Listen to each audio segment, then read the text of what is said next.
Assalamualaikum dan salam sejahtera kepada semua kaki pancing. Pernah tak anda rasa macam ni anda sampai di satu pot yang nampak cantik? Balik umpan dengan penuh harapan. 5 minit berlalu senyap. 10 minit masih sama. Cukup saja 15 minit terus anda cakap, tak ada ikan kat sini dan terus pindah. Persoalannya, adakah tindakan anda tu betul? Atau sebenarnya, itu adalah kesilapan terbesar yang menghalang anda daripada dapat ikan idaman. Dalam video kali ini, saya akan dedahkan kebenaran di sebalik peraturan 15 minit yang ramai ikut secara buta. Anda akan terkejut bila tahu kenapa kesabaran di pot yang sama mungkin kunci sebenar kejayaan. Jom kita bongkar bersama. Sebelum tu, saya nak tanya anda tim sabar atau tim cepat pindah? Cuba komen kat bawah. Baiklah, mari kita faham dulu dari mana datangnya idea ini. Peraturan 15 minit ni dah macam ajaran turun-temurun. Orang-orang lama selalu pesan, kalau 15 minit tak ada getuan, maknanya pot tu kosong. Ia jadi satu tabiat. Kita buat benda yang sama berulang kali. Sebab kita nampak orang lain pun buat macam tu.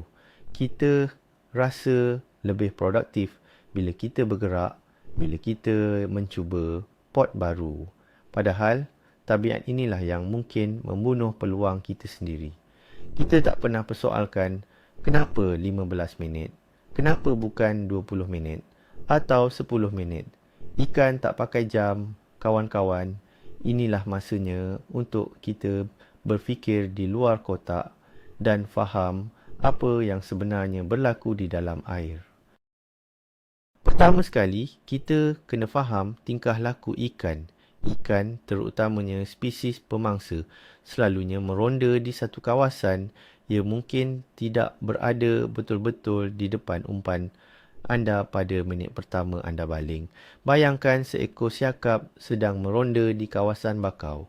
Ia mungkin ambil masa 20 hingga 30 minit untuk melengkapkan satu pusingan rondaan.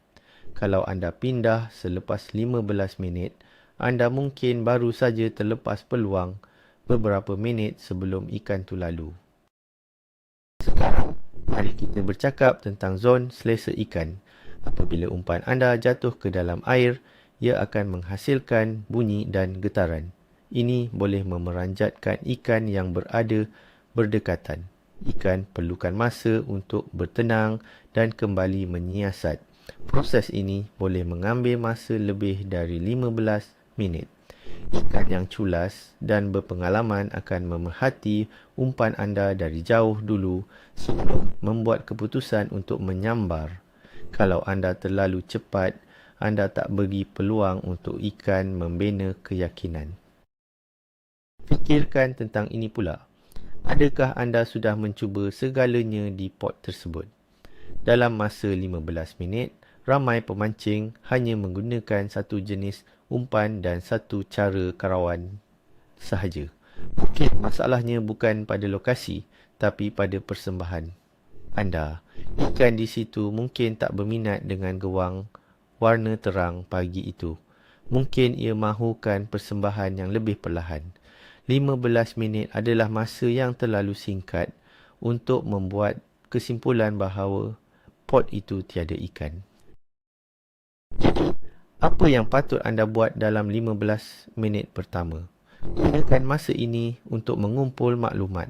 Perhatikan keadaan sekeliling. Adakah tanda-tanda anak ikan bermain di permukaan?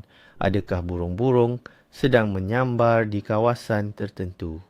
Ini semua adalah petunjuk penting. Daripada terus berkemas untuk pindah, lebih baik anda gunakan masa itu untuk membaca air. Anggap ia fasa tinjauan, bukan fasa menunggu semata-mata. Seterusnya, mari kita sentuh bab variasi. Daripada setia pada satu teknik, cuba ubah.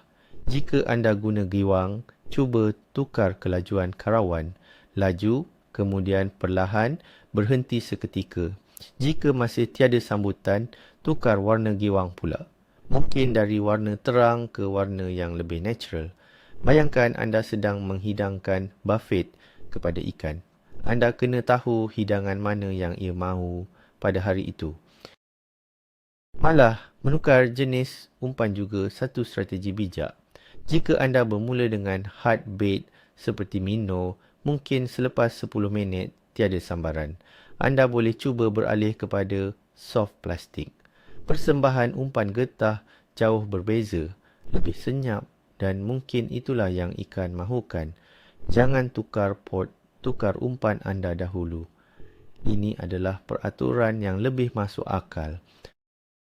Satu lagi faktor penting ialah kesabaran strategik. Ini bukan bermakna anda hanya duduk dan tunggu tanpa berbuat apa-apa. Kesabaran strategik bermaksud anda memberi masa yang cukup untuk taktik anda berhasil. Contohnya, jika anda menggunakan umpan hidup, anda perlu beri masa untuk umpan itu menarik perhatian pemangsa. Ikan pemangsa mungkin sedang memerhati dari jauh. Proses ini memerlukan kesabaran. Mari kita lihat dari sudut psikologi pemancing. Apabila kita tidak dapat sambaran, kita mula rasa resah. Kita rasa kita perlu buat sesuatu. Dan tindakan yang paling mudah ialah berpindah. Ia memberi kita kepuasan sementara, seolah-olah kita sedang berusaha lebih gigih. Padahal, tindakan yang lebih bijak ialah berusaha dengan lebih pintar di lokasi yang sama, lawan perasaan gelisah itu. Sekarang, persoalan penting.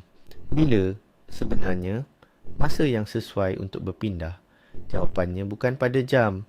Jawapannya ada pada tanda-tanda di sekeliling anda.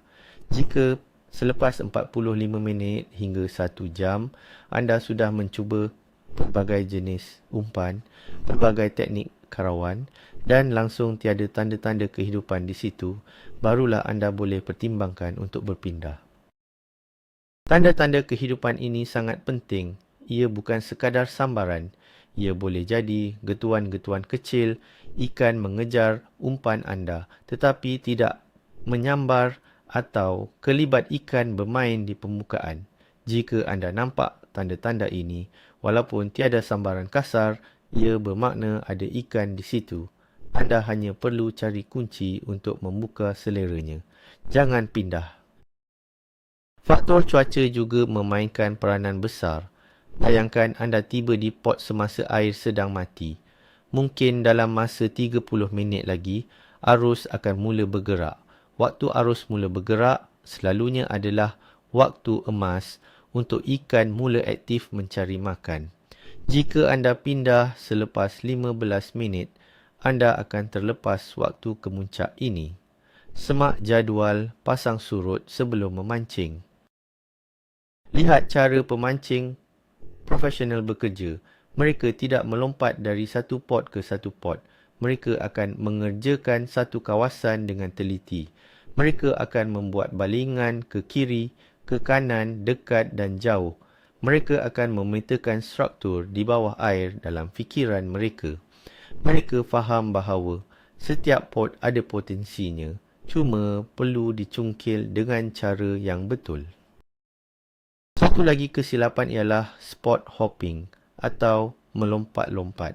Setiap kali anda menghidupkan enjin bot dan bergerak, anda membuat bising dan membazirkan masa memancing yang berharga. Dalam masa 30 minit, anda bergerak dan bersiap di pot baru. Anda mungkin boleh dapat sambaran di pot lama jika anda lebih sabar.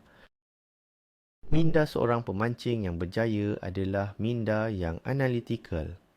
Apabila tiada sambaran, mereka tidak salahkan pot. Mereka akan tanya diri sendiri, apa yang aku boleh ubah? Umpan, teknik, kedalaman. Mereka melihatnya sebagai satu teka-teki yang perlu diselesaikan, bukan satu jalan mati. Tukar cara berfikir anda.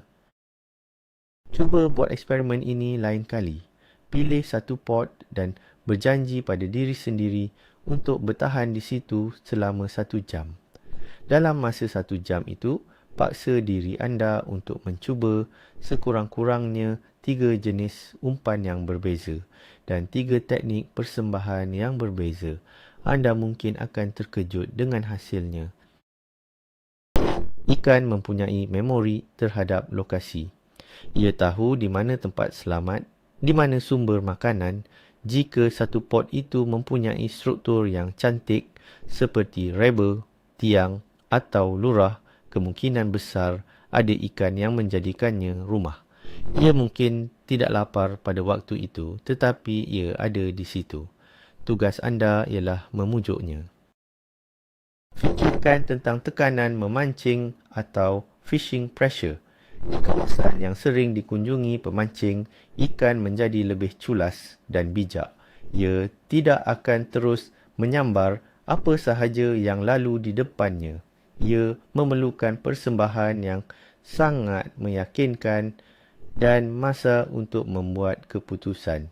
Kesabaran anda adalah senjata utama di pot sebegini.